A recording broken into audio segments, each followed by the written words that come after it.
Good morning, Tribute. So this morning we are in District 8 and District 10 attire. Usually I'm affiliated with District 5, but someone insisted that we dress differently. So we're going to be going over stories 1 to 25 today. Again, I'm going to be narrating them this time. However, there is of course a spoiler alert in effect. Freya, say spoiler alert. Spoiler alert. Say spoiler alert. Excellent. Hope you enjoy. So let's start again with the first ever games. The first games took place in an old amphitheatre. The weather was very sunny and they lasted for 4 hours and 46 minutes. The very first games were an uncharted experience for both capital citizens and the fighting tributes. For this year, the cream of the capital were allowed to watch this incredible spectacle from the seating within the arena. This year's victor was Cassius Heath, aged 16, from District 2. Like most other tributes, Cassius was unsure of how this event would play out. When the gong sounded, he ran forth and grabbed a sword, while several other tributes, especially from the outer districts, stood unmoving and dazed, still unsure of whether or not this was a sick prank from the capital. However, when Cassius plunged his sword through the stomach of Liliana from 11, and hence achieved the first ever kill in the history of the games, those tributes who had not yet taken a weapon or fled sprang into action as they quickly realised that this was not a nightmare, but in fact a harsh reality of what the next few hours would entail. A total of 5 tributes were killed in the first 5 minutes, mainly at the hands of Cassius. Electra from 3 and Plankton from 4, and Cassius chased the remaining tributes into the tunnels as the excited crowd cheered on. Occasionally, tributes would be chased out of the tunnels and back into the scorching heat of the arena before being slain, much to the amusement of the audience. Shortly after killing Bruce from 12 within the main arena, Cassius was very nearly stabbed through the back with an axe by Electra, but a nearby group of the crowd who had become his avid supporters screamed warnings at Cassius, which alerted him to dodge Electra's axe, before he stabbed her through the heart with his sword. By the time the only remaining tribute, Loom, from 8, emerged from a tunnel, Cassius easily slayed her, thereby winning the games. Although they were not even televised, these first games were declared a success by President Ravenstill, and rumours of the bloodshed spread quickly around the capital. After winning these games, Cassius returned to District 2 as a hero, and became a leading officer of the peacekeepers within his district. The second games took place in the same amphitheatre. The weather was sunny with some rain, and the games lasted for 21 hours and 8 minutes. This year it was decided that the games would be filmed, whilst the audience section would now be empty, in order to not give tributes an unfair advantage. This would also afford tributes more room to move, which could allow for longer games. This year's victor was Vinnie Chigwell, aged 18, from District 4. During the bloodbath, Vinnie immediately grabbed a trident, due to his everyday use with this weapon. This time, most tributes ran for their lives, so Vinnie and his district partner, Sargassa, decided to chase their strongest unarmed opponents into the tunnels. The plan worked, and the pair slaughtered Maverick from 8 and Radish from 11 within minutes of the game's beginning. After Vinnie and Sargassa had explored the tunnels, they needed a rest and set base at the top corner of the arena, which gave them a good view of the rest of the arena, and allowed them to make notes on who was still alive and how much of a threat they were. None of the surviving tributes were expecting the games to last beyond sundown, but once the moon appeared through the darkness, Vinnie and Sargassa realised that sleep was inevitable. They took turns keeping watch and sleeping, until Sargassa tried to attack Vinnie with his trident. However, she accidentally hit a stone with the trident just before she was going to stab Vinnie, which alerted him and allowed him to roll out of the way. Instantly afterwards, he pulled her leg down the step, which made her impale herself with the trident, splattering blood everywhere. Having been unable to sleep after Sargassa's demise and a sudden outburst of rain, Vinnie roamed through the remaining tunnels and killed off anyone he encountered. As the sun rose, Vinnie stabbed Granita from 1, through the head, and it came to both his and the audience's attention that there were no more tributes alive. After mentioning this out loud, a short pause ensued, followed by his victory being announced by the capital. After winning, Vinnie returned home to District 4, where he suffered a mental breakdown from what he had done in the arena. It is known that he turned to Morphling in order to help handle this mental anguish. The third games took place in the same amphitheatre. The weather featured a thunderstorm, and the games lasted for 1 day, 1 hour, and 29 minutes. Despite being held in the middle of July, an intense thunderstorm had rocked through the capital in the last week, which undoubtedly affected this year's games. This year's victor was Silica Jones, aged 16, from District 1. With many more tributes running for a weapon than had been expected, Silica almost abandoned her plans to grab one, but a small knife came her way after Grommet from 9 slipped and dropped it, which she snatched before running away. 7 tributes were killed within the first 5 minutes, with many of those who died having slipped, and several of the stronger competitors taking each other out and levelling the playing field. Silica sprinted through the tunnels, knowing that due to the storm the survivors of the bloodbath would soon enter these tunnels for shelter.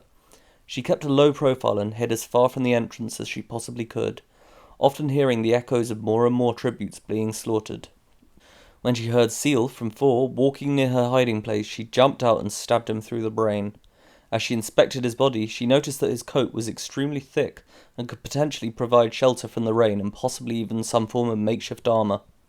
As she walked out from the tunnels into the stands, Seal's coat kept her dry, so instead of resting inside where the other tributes could find her, she slept outside amongst the thunder and booming lightning, where nobody would expect any survivors to spend the night. Although the plan worked and she was not approached by others in the night, Silica did not sleep well and was sick in the morning, like she had been for the last few weeks. This mysterious predicament was not at all helped by the weather, which was still not relenting upon the arena. She remained laying above the entrance of a tunnel, able to hear the ghastly screams that periodically escaped the inner maze of tunnels. Finally, when Silica heard Linus from 2 marching out of the tunnel and declaring himself the victor, she stretched down and slit his throat from above. He jolted around with a very confused look on his face and then collapsed, leaving Silica as the first female victor. After her victory, Silica returned to District 1, where to her and her husband's surprise, they learned that she was 6 weeks pregnant. She later gave birth to a boy, who was the last killed tribute in the later games. The 4th games took place in the same amphitheatre. The weather was sunny with some wind, and the games lasted 2 hours and 53 minutes. After the excitement of the last year's opening minutes, a huge variety of weapons were included into the arena. The plan did not fail to disappoint. This year's victor was Ferro Angstrom, aged 17, from District 1. During the countdown, Ferro realised that there were many more weapons present than there had been in previous years, and it seemed obvious to him that a colossal bloodbath was expected. Therefore, once the gong sounded, he grabbed a sword and immediately ran away to the tunnels, only killing Missouri from 6, who was in his way. Once Ferro made it to the nearest tunnel, he watched the unfolding chaos and waited for tributes to flee from the central arena. He carefully calculated when they would run through these tunnels and into the corridor in which he awaited. By doing this, he lay in wait and successfully killed 4 tributes, including Lazarus from 2, who he considered to be his biggest competition. It soon became clear that not many tributes actually remained, and Ferro spent his time traversing the rest of the arena whilst looking for survivors. However, whilst he was about to re-enter the arena, he was ambushed by Zara and Rake, both from 9, and although he managed to fight them off and kill them both by bashing their heads continuously against the tunnel walls, his hand had been impaled by Rake. With just 2.5 hours having gone by, Ferro and Hydra from 5 were the only tributes remaining. Ferro waited for Hydra in the central arena, and eventually she showed.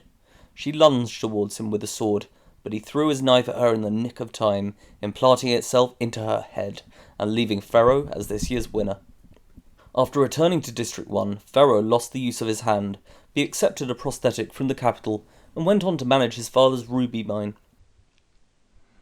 The 5th year's games took place in the same arena, and featured light rain. The games lasted for 1 day, 17 hours, and 1 minute.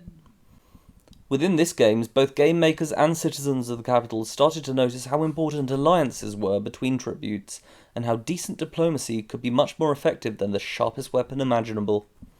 This year's victor was Vita Perez, aged 16, from District 2. Vita and his district partner, Claudius, agreed to support each other and work together within the games.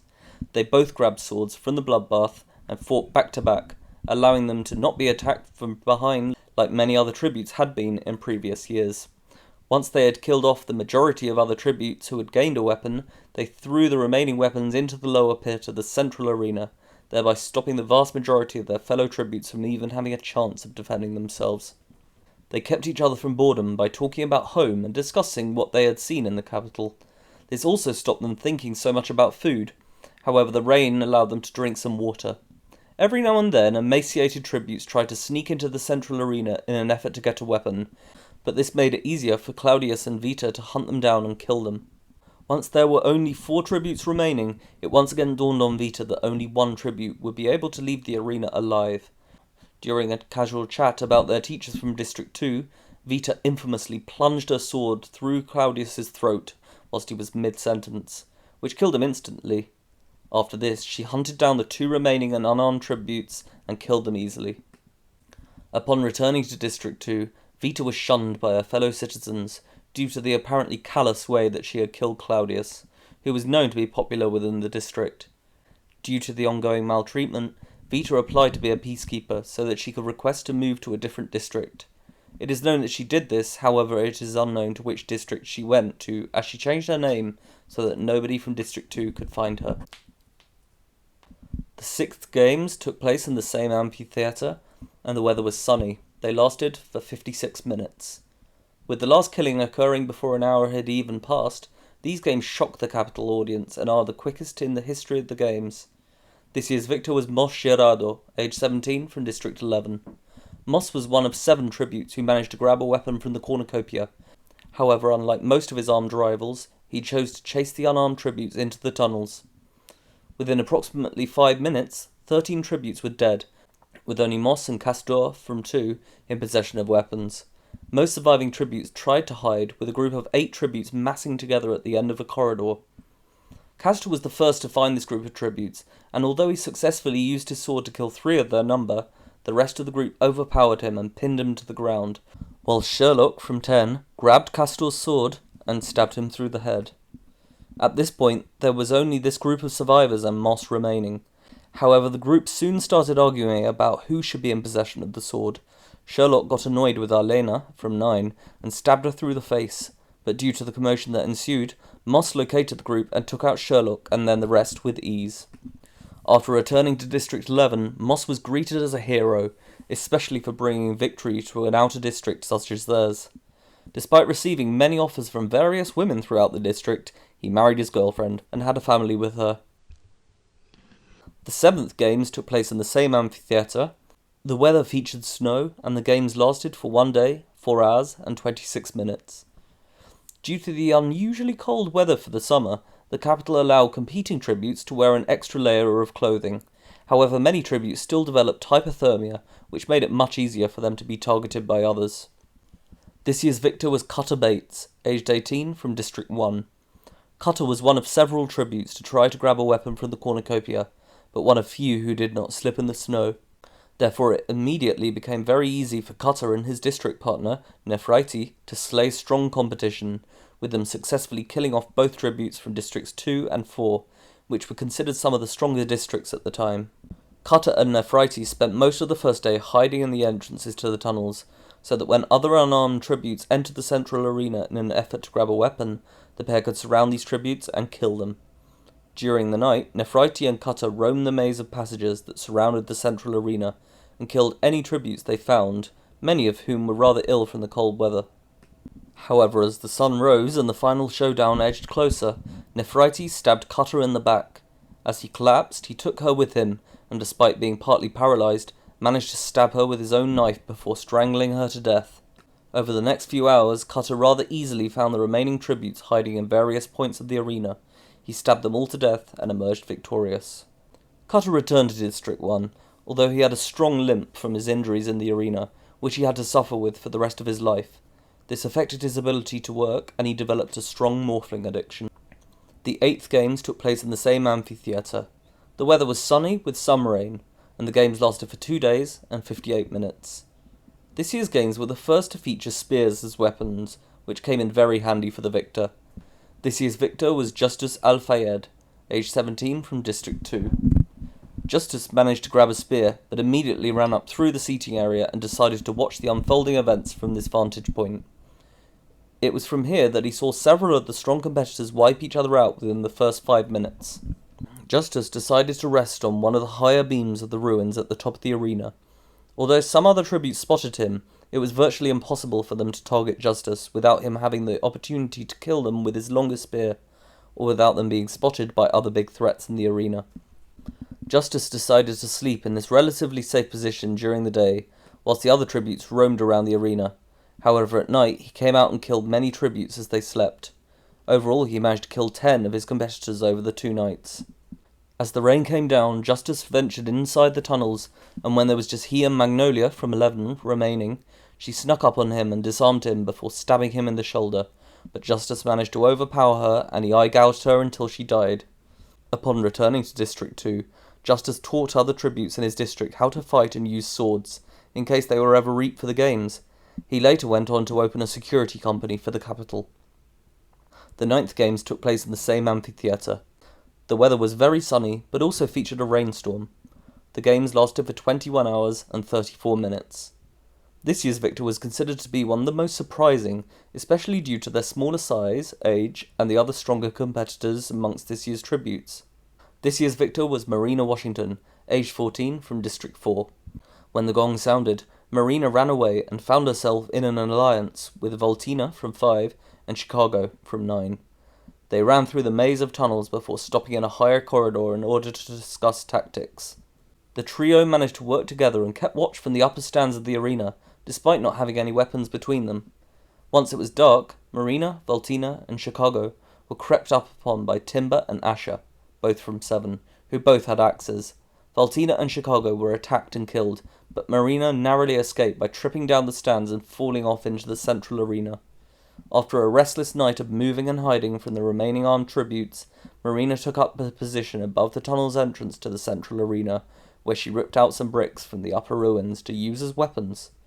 When there was just her, Asher, and Timber remaining, she heard them walking through one of the tunnels. As Asher and Timber exited this tunnel, Marina pushed a pile of bricks down onto them. This immediately killed Timber, whilst Asher was knocked to the ground, injured but alive. Marina jumped down onto her and chopped off her head with Timber's axe. Marina turned to District 4, where she suffered multiple nightmares from the game's events and was hospitalized for several years before leaving and choosing to live alone by the sea. The 10th games took place in the same amphitheatre.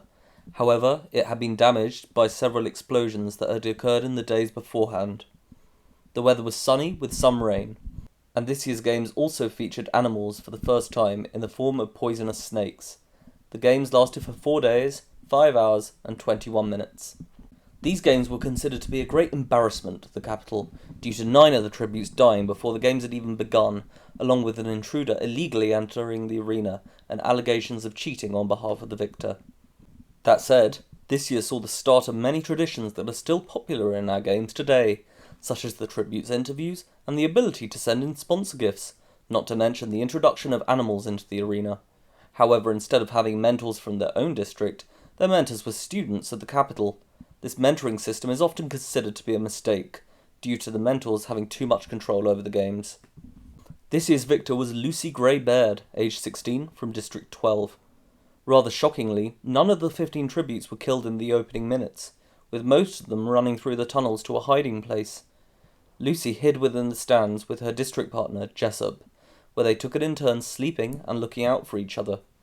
However, Jessup had contracted rabies before this year's games had begun, and was led to his death about halfway through the games by his own mentor, so that he would not infect Lucy Gray. On the penultimate day, the game makers introduced snakes into the games. Cirque from 3 and Coral from 4 were fatally bitten, whilst Lucy Gray sang to the snakes, which somehow kept them from attacking her. These types of snakes were never recreated, and so it was difficult for the capital to determine why Lucy Gray's singing had stopped them from attacking her. When there were just Lucy Gray and Reaper from 11 remaining, Reaper started showing signs of poisoning, although it was never determined if he had been poisoned or how this was possible. Reaper placed parts of Panem's flag over the bodies of the other tributes throughout the games, but in an effort to wear him out under the intense sun, Lucy Gray removed these fragments of the flag, which made Reaper run back after them in order to place them over the bodies again. Due to the alleged poisoning and the heat levels, Reaper ultimately collapsed and died, leaving Lucy Gray as the victor. After winning these games, rumours of cheating surrounded Lucy Gray and her mentor, future President Coriolanus Snow. Due to this, records of the games were erased, and were only recently recovered. After returning to District 12, it is known that Lucy Gray formed a band with her family, but went missing later that summer. There are no suspects or active leads in her disappearance, which remains unsolved to this day. The 11th games took place on a mountainous island. They featured hench gorillas, triggered rockfalls, and lasted for 13 days. After the controversy of last year's games, along with the now heavily damaged amphitheatre, this year's games were the first to take place in a new arena. Even though the tributes were raised from tunnels onto a flat surface in the middle of the arena, they were still surprised by the surrounding island and were in awe of the beautiful landscape. However, they quickly realised that the same ordeal waited for them as had awaited their predecessors. This year's victor was Mags Flanagan, aged 16, from District 4. Mags and her district partner, Silas, had agreed to work together. Like several other tributes, Mags was surprised to see food and water within the cornucopia, as this had never been present for any games before. She managed to grab some water while Silas snapped up some knives before the pair successfully escaped down the nearest hill. After Snakegate, from last year's games, many tributes were surprised to see muscular gorillas just outside the cornucopia at such an early stage in the games. The more intelligent tributes ran even faster after seeing these gorillas, whilst other tributes were beaten by these gorillas, with Leica, from 9, even dying after being thrown at a tree by an extremely muscular ape. Mags and Silas hid down near an abandoned runway, where Silas built them a shelter from tree branches, whilst Mags kept watch and collected fish when they were hungry. Occasionally she would spot tributes or gorillas in the distance, and they would hide in the water. The pair developed a good friendship, and they started to receive some more water from sponsors. However, one afternoon, when there were just 6 tributes remaining, rockfalls were triggered from the top of the highest mountain. Mags saw a large boulder coming towards them and managed to dodge it, but Silas had his legs crushed by the boulder and was unable to move. Mags tried to help Silas get up, but to no avail. After 2 cannons sounded, they heard the intimidating hoots of Orr from 1 and Janus from 2 approaching them. Mags tried to help Silas behind a nearby tree, but he insisted that she leave him. As the jeers grew closer, Mags grabbed a fishing rod and hid among rocks in the nearby sea. Orr immediately stabbed Janus in the head, realising that their alliance needed to end. Orr then tried torturing Silas into revealing Mags's location, but he gave nothing away, leading Orr to get extremely frustrated and then kill him. As Orr arrogantly shouted out what he would do to Mags when he found her, her anger at Silas's death boiled over, and she cast her fishing hook at Orr and it landed straight in his eye. As Mags pulled out Orr's eye, he screamed in pain, and she got close enough to strangle him round the neck with the wire of her fishing rod. She strangled him, but as he begged for mercy, she grabbed his knife from his pocket and stabbed his heart, thereby winning the games. After returning to District 4, Mags was still overcome with a lot of guilt from Silas's death. However, she became a very supportive mentor to future tributes and somewhat of a maternal figure to the surviving victors. She later became the oldest tribute to ever compete in the arena when she died in the 75th Hunger Games.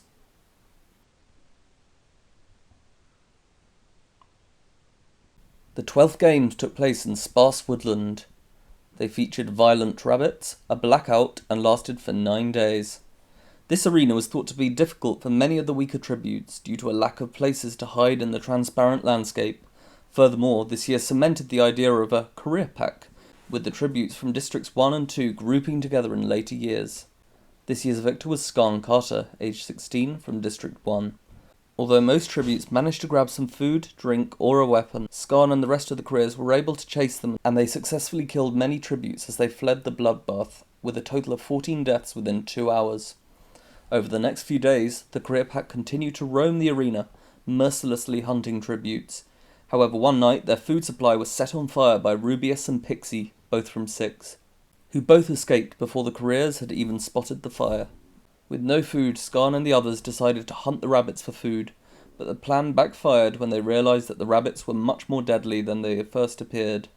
Pegasus, from 2, died after shooting a rabbit with a bow, and then being attacked by several more of them, leaving the other careers to flee for their lives.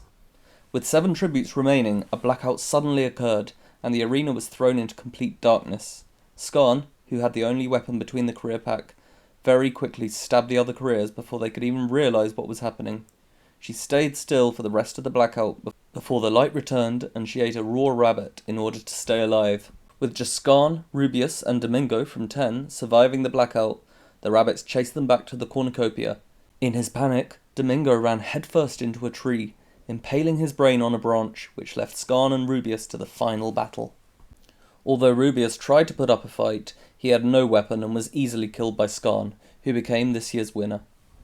After the games, Scarn returned to District 1, where she vowed to never eat rabbit again.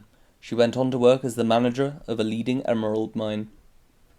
The 13th games took place in the ruins of San Francisco. They featured boisterous bears, a major earthquake, and lasted for 9 days. This arena was one of the most popular arenas, which greatly confused many tributes due to the unusually urban surroundings. This year's victor was Claudia Schmidt, age 17, from District 2. Before the gong had even sounded, most tributes noticed that there were no weapons present.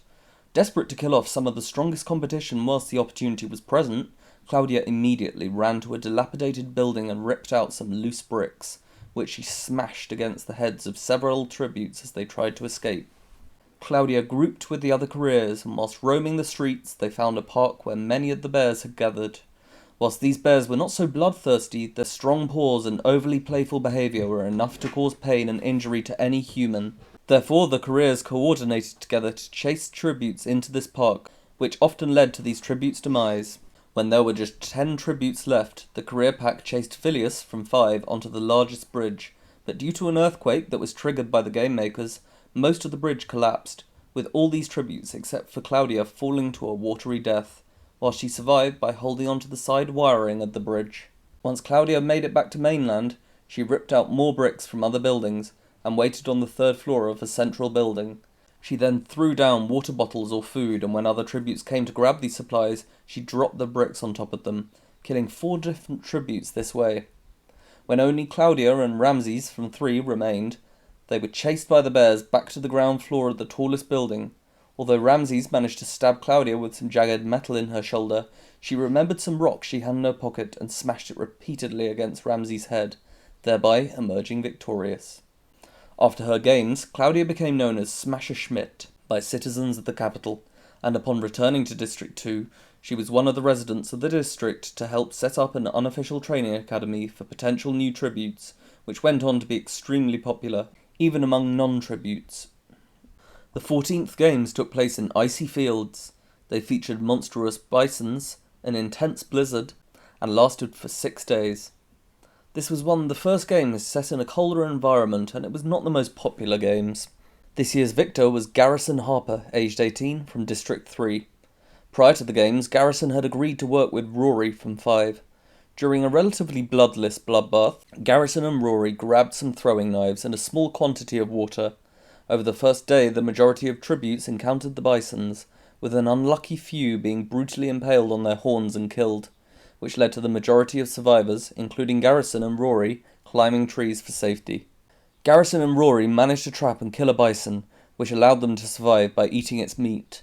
However, after 3 days of only frostbite-related deaths, the game makers decided to cause some action and triggered an intense blizzard throughout the whole arena except for the cornucopia. The plan worked, but unfortunately led to what many considered to be a premature showdown, involving all 6 of the remaining tributes fighting it out within the cornucopia. After Garrison stabbed Hope from 12 through the head and Rory stabbed Niche from 11 through the heart, it was down to the 2 friends to fight it out for victory. Despite being stabbed 3 times in the stomach, Garrison eventually got the upper hand and strangled Rory to death. Although he passed out several times in the year following the games due to incessant drinking, Garrison eventually recovered from his physical and mental wounds and had a family in District 3. The 15th games took place in desert oases.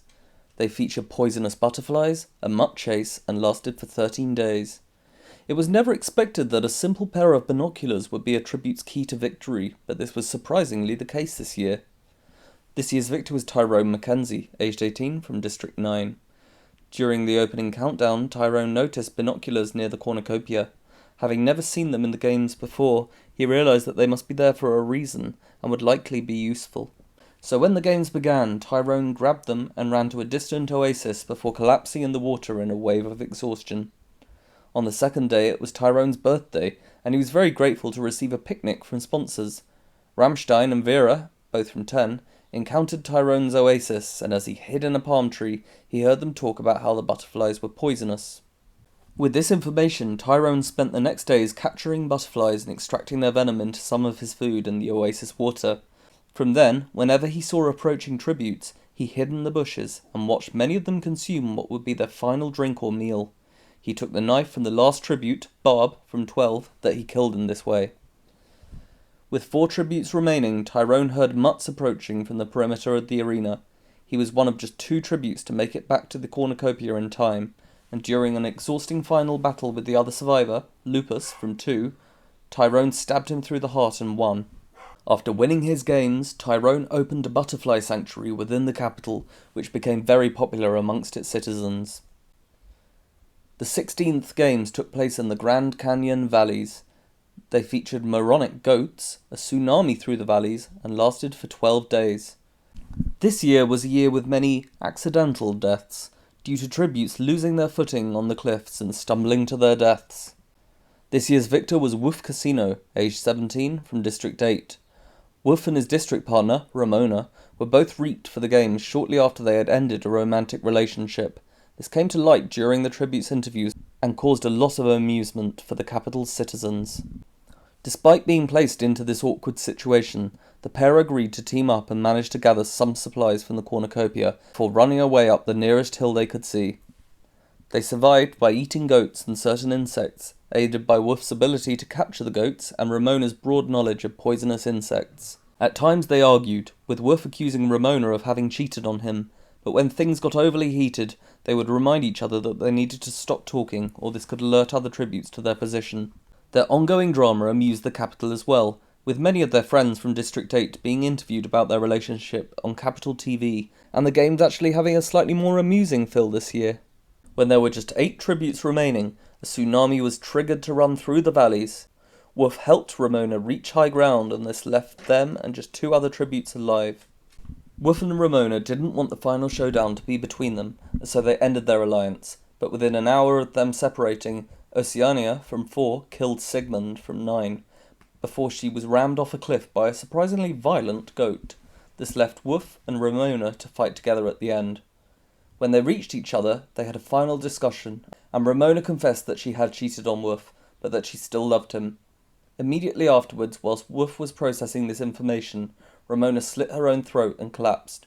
Woof was dumbstruck with shock, and sorrowfully cradled Ramona's head as she lay dying, then confessed that he still loved her as well. She let out a smile, and then died. Due to Woof's mental state following the games, there was no victor's interview this year. He turned to morphling and developed a fascination with the bugs that Ramona had fed them through the games. He later died in the 75th Hunger Games.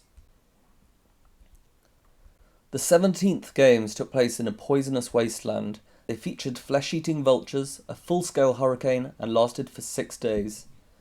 This game featured a record amount of tributes dying at the hands of animals within the arena, with a total of 13 being pecked to death by the vultures, along with these vultures trying to attack the hovercrafts as they collected bodies. This year's victor was Jocasta Walker, aged 16, from District 10. During the bloodbath, Jocasta managed to grab some bread before running away and sheltering from the other tributes and vultures in a small alcove. After becoming ill due to drinking poisonous water that flowed by this alcove, Jocasta tried to find an alternate source of water, but whilst exploring, she was spotted by the career pack. She was chased by them, but when she turned a corner, she lost her footing and literally stumbled into a cave with 2 unopened water bottles that had been left there earlier as a trap. Furthermore, the career's loud taunts at Jocasta aroused the attention of some extremely hungry vultures nearby. These vultures savagely massacred all 4 careers within a minute.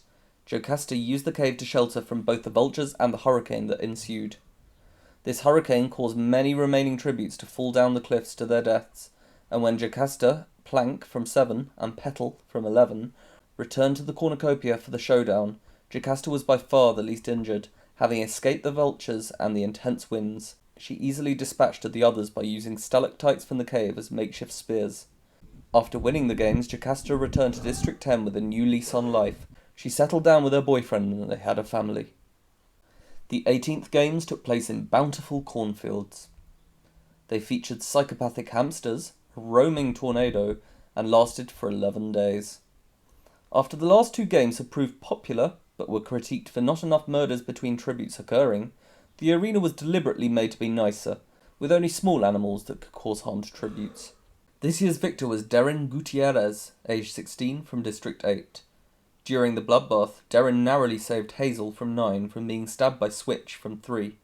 This worked out very well for Darren, as this arena was well suited to Hazel and Mason, both from 9. and he forged an alliance with them. The trio worked well together and took turns to harvest corn, keep watch, and sleep. However, after a few days, Darren realised that he had learnt all the skills that he needed from Hazel and Mason, and infamously killed them in their sleep during his night watch. From then, Darren continued on his killing spree, and a tornado formed, which he realised was being used to move certain tributes around the arena. He had collected the rather vicious hamsters in the pockets of the jacket that had been Hazel's, and when the fleeing tributes were close enough to him, he released the hamsters, who would approach these tributes. This distracted and usually scared them, which made them much easier for Darren to kill. When his final competitor, Imelda, from 6, fled the tornado and ran straight into his sword, Darren casually pushed her to the ground and emerged as the victor. He was nicknamed Deadly Darren by the capital, and was fatally poisoned during his victory tour after a meal in District 9. Due to conflicting accounts and contamination of key evidence, his killer or killers were never found. The capital offered rewards for potential witnesses and took food away from District 9, but this still failed to create any leads. The 19th games took place in a sweltering lagoon. They featured edible snails, a 2-day-long thunderstorm, and lasted for 9 days. This was the first water-based arena. It greatly surprised most tributes and capital spectators. This year's victor was Scoraya Jones, aged 17, from District 1. Many tributes struggled during the bloodbath as they were unable to swim, resulting in 11 deaths in the first 5 minutes, which was the biggest amount at the time. The career pack spent their time searching for the pair from District 4 due to their aquatic advantage, whilst killing any other tributes they encountered along the way. During the thunderstorm, the careers finally found the pair from District 4 on top of a small island, and an epic fight took place in which Scoraya was headbutted by Carpo from 4 and fell off the island into the water. Whilst the other careers were slain by Carpo, Scoraya swam away through the lagoon and waited on the cornucopia, which this year was a boat. Although she had lost her food supply when she fell into the water, she survived by eating the snails that she discovered on the underbelly of the boat. Once there were just 4 tributes remaining, it was announced that an electric current would pass through any water outside the central clearing. Carpo didn't make it back in time and was electrocuted, but Melatide from 5 and Kansas from 6 made it with seconds to spare.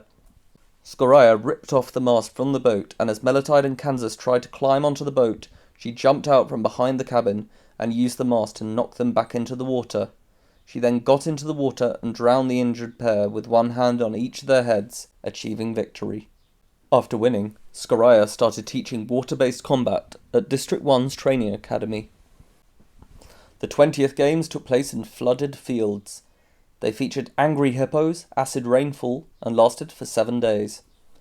This year's victor received a 3 as their training score, which is still the lowest training score of any victor.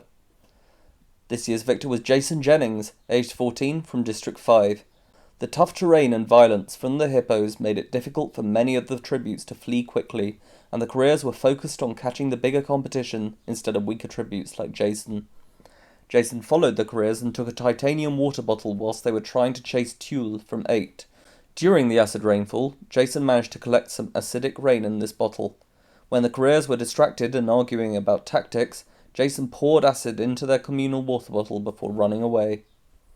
Jason followed the careers and waited for them to drink from this bottle, and by the time they realised that they had practically been poisoned, their lethal fate had already been sealed.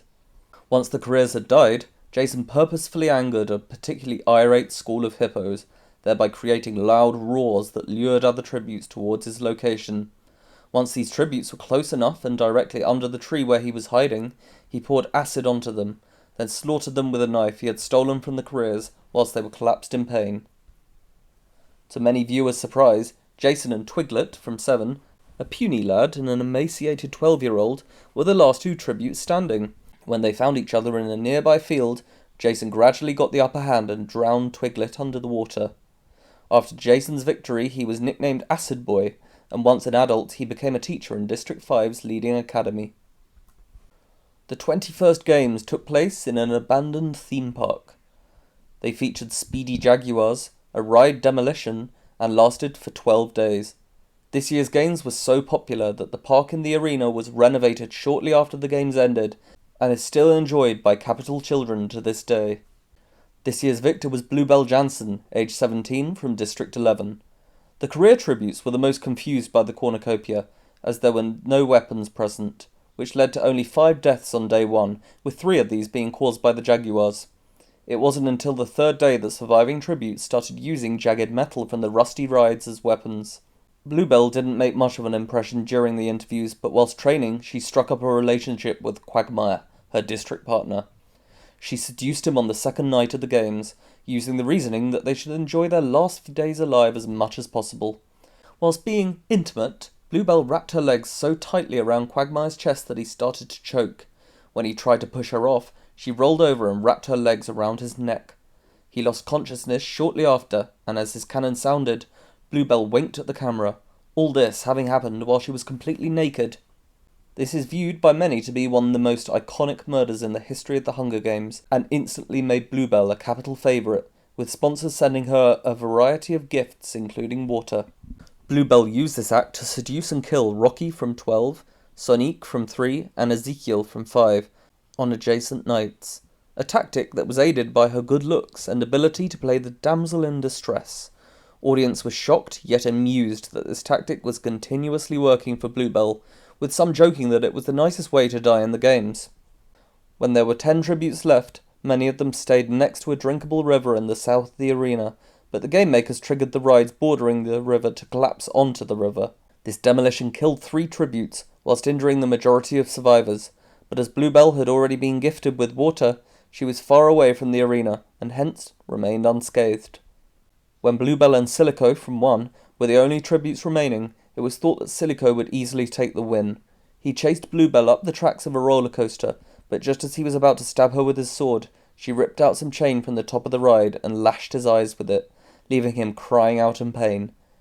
She approached him surprisingly slowly, fondled his hair, then pulled him by his hair off the roller coaster to plunge to his death. Bluebell was nicknamed Lady Squeeze and went on to launch a successful acting career in the capital. She is also the oldest victor to survive the Victor's Purge of 75, having been successfully hidden from peacekeepers by loyal fans in an underground bunker for 2 months with her family. The 22nd games took place in a snowy forest.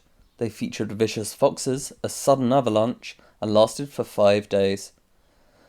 This is considered to be one of the least popular games due to many tributes dying of hypothermia and a victor that many capital citizens believe was undeserving of victory. This year's victor was Llewellyn Cast, aged 16, from District 6. During the bloodbath, Llewellyn grabbed some cheese and then chose to camouflage himself and hide in Woodland near to the cornucopia. He remained there for the vast majority of the games. After several slow days without much action except for some tributes being bitten by the foxes, the game makers created a sudden avalanche from the outer hills of the arena. This avalanche was much more powerful than the game makers had calculated it to be, and was in fact so strong that the trees collapsed like dominoes towards the cornucopia.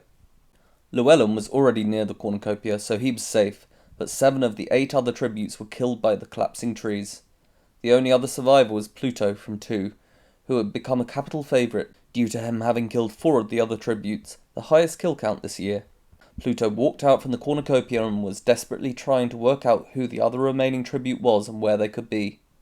Meanwhile, Llewellyn had acquired a knife that had fallen from the hand of a dead tribute, whilst they were being lifted away by a hovercraft.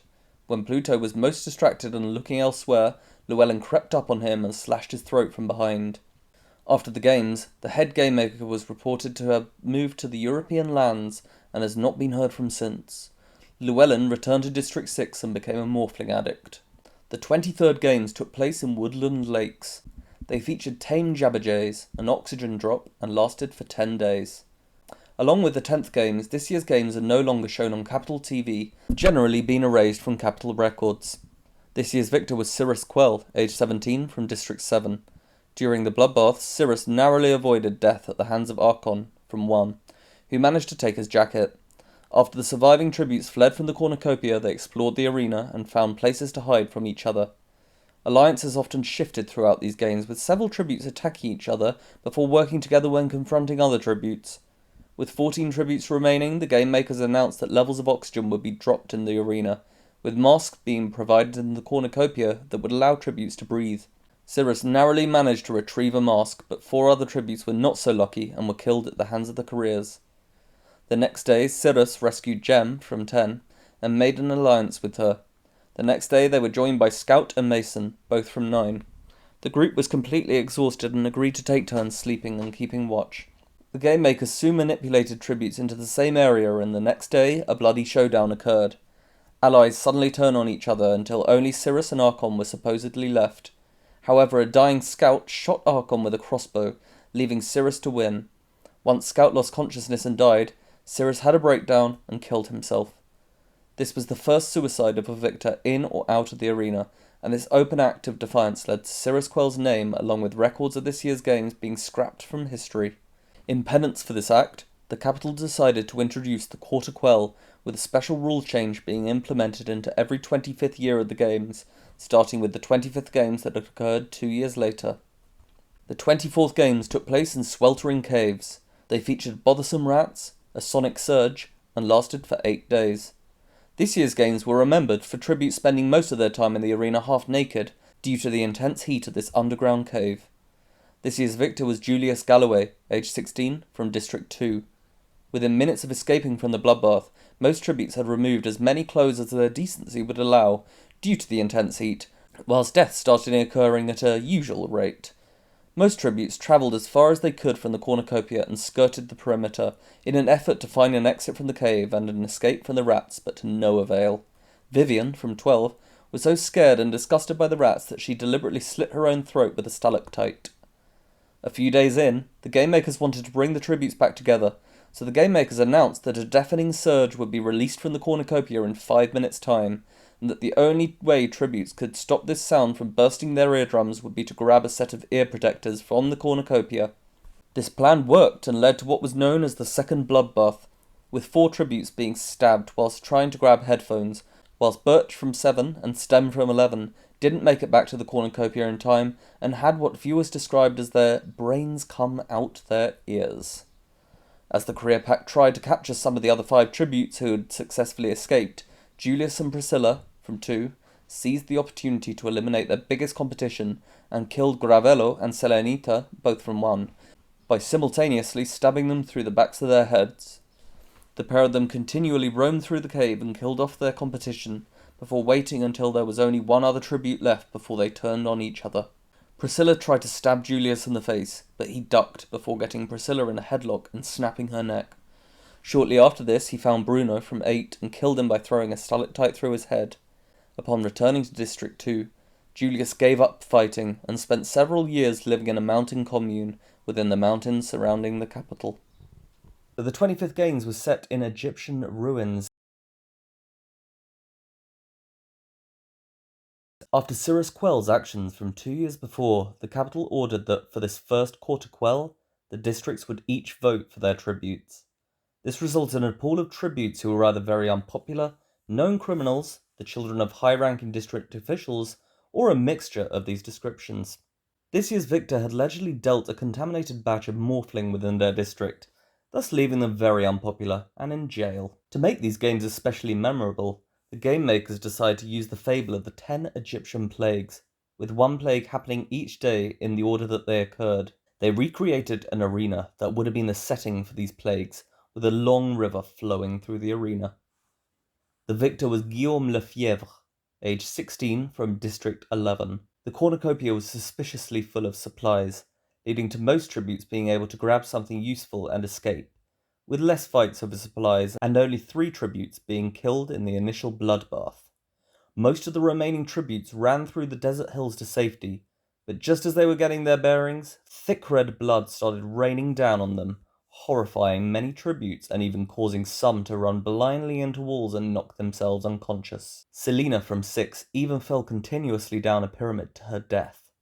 After the blood rain had stopped, many tributes bathed in the river in order to clean themselves, which made it much easier for the career pack to find and kill them. The next day, venomous frogs entered the arena. Whilst most tributes were not overly affected and managed to escape to higher ground, Karina and Stu, both from 8, died from eating these frogs. On the 3rd day, swarms of gnats were placed into the arena. Although they caused little harm, they heavily irritated tributes and are thought to have caused Boomer, from 5, to snap the neck of his district partner, Lula, in a fit of rage whilst they were arguing. The next day, tributes woke to find all their food supplies covered in flies. They naturally assumed that their food was now inedible, but Guillaume from 11 realised that the fruit he had taken was still edible and was one of the few tributes to be able to eat that day. Therefore, on day 5, when the famished tributes turned to the cows by the river for food and milk, the majority didn't notice that these cows had come down with an infectious disease, which caused their meat to be tainted. Most of the tributes who ate the meat became rather ill, with Lavinia, from District 2, dying surprisingly early. The cows recovered overnight, but on day 6, the game makers decided to launch another infectious virus, this time for humans. Tributes were told that they had 5 minutes to grab a mask from the cornucopia that would protect them from this virus before it was released. Guillaume was lucky enough to be near the cornucopia during this announcement and grabbed a mask shortly before the remaining couriers arrived. This second bloodbath caused 5 more deaths at the hands of the couriers who were guarding the masks. Marcus, from 2, decided to run after Guillaume, but Guillaume ambushed Marcus, jumping down upon him from a pyramid and then bashing his head into the brick until he died. Bolton, from 3, and Liza, from 12, both opted to risk this virus and received horrific boils on their bodies. Even though Liza's boils painfully burst, they both managed to survive the day. On day 7, with 10 tributes left, the game makers increased the temperature to such an extent that various plants caught fire. Rather sadistically, they also generated hail, which was so heavy that it caused several tributes who were outside to lose consciousness, including Boomer, who was killed by a particularly heavy chunk of hail that hit him directly on the head, whilst Liza developed an infection from the tumultuous weather and died. The next day, a roaming swarm of locusts swept through the arena, agitating most tributes and destroying many remaining food supplies. On the 9th day, the arena was plunged into intense darkness, causing the remains of the career pack to turn on themselves in a blind fight, whilst Guillaume managed to find and strangle Bolton. On the final day, with only Concretia from 1, Sienna from 4, and Guillaume left by day 10, the game makers made an announcement as the sun rose, stating that the firstborn of each tribute's family would be shot dead if that tribute was not in the cornucopia within 5 minutes. Not wishing to take their chances, the 3 of them all made it back, with Guillaume arriving just 4 seconds before the time limit, which allowed him to see Sienna stabbing a knife through Concretia's neck. At this point, Sienna and Guillaume, both exhausted and damaged, fought worthy fights, but eventually Guillaume managed to disarm his opponent and strangled her to death, emerging victorious. After winning, Guillaume moved to the capital and never returned to District 11. He also refused to accept District 11's winning food supplies, instead giving them to District 4, as an act of revenge for them choosing him to be in the games.